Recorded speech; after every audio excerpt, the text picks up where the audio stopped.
Now since this review unit does not come with a box, let's start out with the specs. Now the Samsung Galaxy A31 comes with a MediaTek Helio P65 chipset, which is quite surprising because it's not using the Exynos chipset or even the Snapdragon ones, but it is fine. Then it has the Mali G52 MC2 GPU, and the variant that I have is the 6GB of RAM with 128GB of storage. Then it comes shipped with Android 10 with One UI version 2. Now when it comes to the color finishes, it comes in 3 colors for you guys to choose from. The one which I have is called the Prism Crush Black, which had a quite unique design to the phone, as you guys can see. Then it's also available in Prism Crush Blue and also Prism Crush White. Hashtag.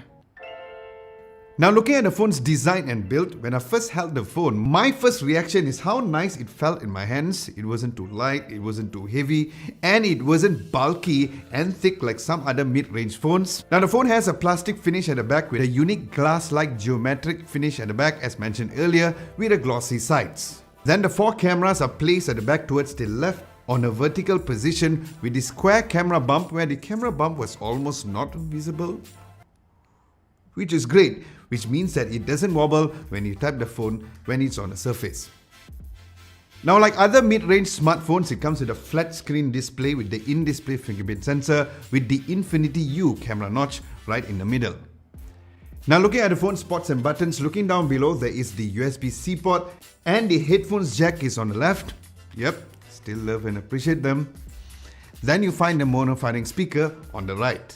Then looking at the right side of the phone, you'll find the volume rocker and also the power button. Then on the left, quite unique to the phone, there is a dedicated micro SD card slot and up to dual SIM card on top of that micro SD card slot, which is kind of cool having the best of both worlds, having 2 SIM cards and also a micro SD card slot expansion.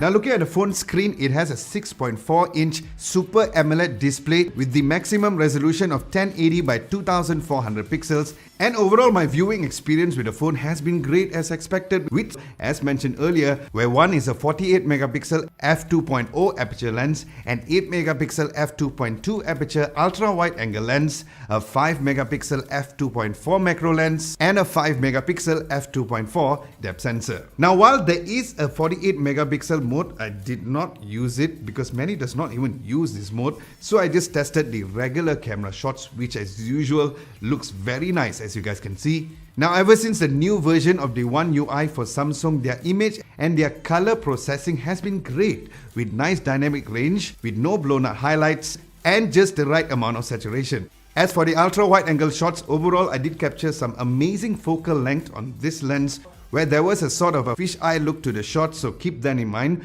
but overall the details were great. I also found that the live focus mode to perform very well. Even with some complicated shapes, it still manages to get a nice object to background separation. Then as for the macro camera, it performs great as there is a dedicated mode for this where it will achieve great results as long as you take your time to lock in into the focus.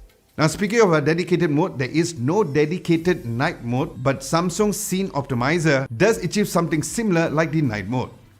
Then looking at the front camera, it comes with a 20 megapixel f2.2 aperture. Now as for the selfie shots, I was floored by the amazing results that came out on the selfie pictures, especially with a slightly wider software angle in the app. Now the live focus selfie colors again look very nice with amazing background separation as well, as you guys can see.